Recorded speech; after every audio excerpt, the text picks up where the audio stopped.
এই হেৰালকে নিনো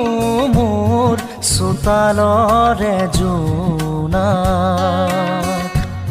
ঠাইতেই অচিনাতম খাই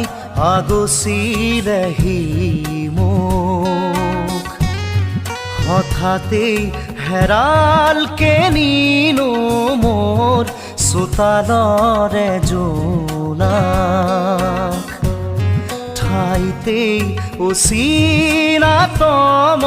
খাই আগচিলেহি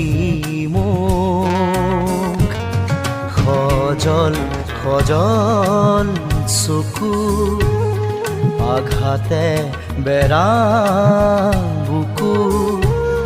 কিদৰে দেখুৱানক